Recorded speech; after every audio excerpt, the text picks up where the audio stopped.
السلام علیکم بھائیوں اور بہنوں، میں ہوں بھائی اور آج میں آپ سے ایک خاص دل کو چھو لینے والی بات کرنے والا ہوں۔ رمضان آنے والا ہے، بس کچھ ہی دن باقی ہے، لیکن ذرا ٹھہر کر سوچئے، سوال یہ نہیں ہے کہ رمضان آ رہا ہے، سوال یہ ہے کیا ہم تیار ہیں؟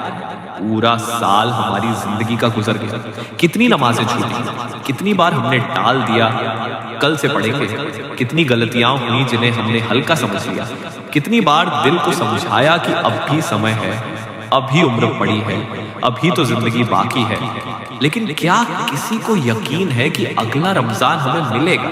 ہم نے پچھلے سال بھی یہی سوچا تھا اور دیکھتے ہی دیکھتے ایک سال نکل گیا۔ رمضان صرف ایک مہینہ نہیں ہے، یہ اللہ کی طرف سے ایک خاص مہمان ہے، اور مہمان جب گھر آتا ہے تو ہم تیاری کرتے ہیں، گھر صاف کرتے ہیں، سجاوٹ کرتے ہیں، کھانے کی تیاری بھی کرتے ہیں، لیکن کیا ہم نے اپنے دل کی صفائی کی؟ کیا ہم نے اپنے گناہوں کی دھول جھاڑی؟ کیا ہم نے اپنی عادتوں کو بدلا؟ رمضان ہمیں ایک موقع دینے آ رہا ہے، موقع خود کو بدلنے کا، موقع اپنے رب کے قریب آنے کا، موقع اپنی زندگی کو صحیح دشا دینے کا۔ لیکن اگر ہم نے تیاری ہی نہیں کی تو رمضان بھی یوں ہی نکل جائے گا جیسے پچھلے کئی رمضان نکل گئے۔ ہم روزہ رکھیں گے، افطار کریں گے، شاید تراویح بھی پڑھ لیں گے، لیکن اگر دل نہیں بدلا تو کیا بدلا؟ رمضان خالی پیٹ سے نہیں، صاف دل سے شروع ہوتا ہے۔ آج سے ہی نیت صاف کرو، اگر کسی سے جھگڑا ہے ختم کرو، اگر کسی کا دل دکھایا ہے معافی مانگو، اگر دل میں نفرت ہے نکال دو، کیونکہ نفرت کے ساتھ کیا گیا روزہ دل کو روشن نہیں کرتا۔ رمضان ہمیں صبر سکھانے آتا ہے، بھوک کا احساس دلانے آتا ہے، غریبوں کا درد سمجھانے آتا ہے۔ جب پیاس لگتی ہے تب ایک گھونٹ پانی کی قیمت سمجھ آتی ہے، جب بھوک لگتی ہے تب روٹی کی اہمیت سمجھ آتی ہے۔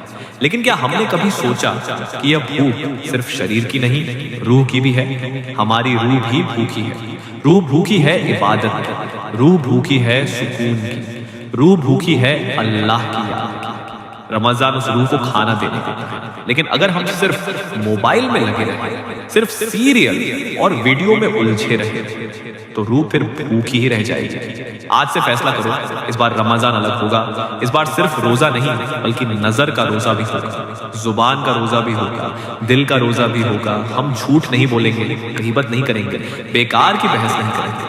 ہم کوشش کریں گے کہ ہر نماز سمے پر پڑھیں، کم سے کم دن میں تھوڑا قرآن پڑھیں، اگر نہیں پڑھ سکتے تو سنیں لیکن رشتہ جوڑیں۔ رمضان میں شیطان قید کر دیا جاتا ہے لیکن ہمارا نفس کھلا رہتا ہے، اس لیے اصلی جنگ باہر کی نہیں اندر کی ہے۔ اگر ہم نے اپنے نفس کو قابو کر لیا تو رمضان سفل ہو جائے گا، اور اگر ہم نے اپنے غصے کو نہیں روکا، اپنی زبان کو نہیں سنبھالا تو روزہ صرف بھوک بن کر رہ جائے گا۔ بھائیوں اور بہنوں، رمضان ہمیں بدلنے آتا ہے، لیکن بدلاؤ مجبوری سے نہیں ہوتا، بدلاؤ فیصلے سے ہوتا ہے۔ آج فیصلہ کرو، کم سے کم ایک بری عادت چھوڑ دوں گا، کم سے کم ایک اچھی عادت شروع کروں گا۔ چھوٹا قدم ہی بڑا بدلاؤ لاتا ہے۔ یاد رکھو، اللہ ہماری کوشش دیکھتا ہے، پرفیکٹ بننا ضروری نہیں، سچا بننا ضروری ہے۔ اگر دل میں سچائی ہے تو امید ہے، اگر نیت صاف ہے تو برکت ہے۔ رمضان دروازے پر کھڑا ہے، اب یہ ہم پر ہے، ہم دروازہ کھولتے ہیں یا یوں ہی کھڑے رہتے ہیں۔ اس بار رمضان کو ہلکے میں مت لینا، شاید یہ ہماری زندگی کا سب سے اہم رمضان ہو اور شاید سب سے آخری دن، اس لیے آج سے ہی تیاری شروع کرو، دل صاف کرو، نیت صاف کرو، ارادہ مضبوط کرو۔ اللہ ہم سب کو رمضان کی صحیح قدر کرنے کی توفیق دے، ہمیں سچے دل سے روزہ رکھنے کی طاقت دے، اور ہمیں اس مہینے کو اپنی زندگی کا موڑ بنانے کی سمجھ دے۔ آمین۔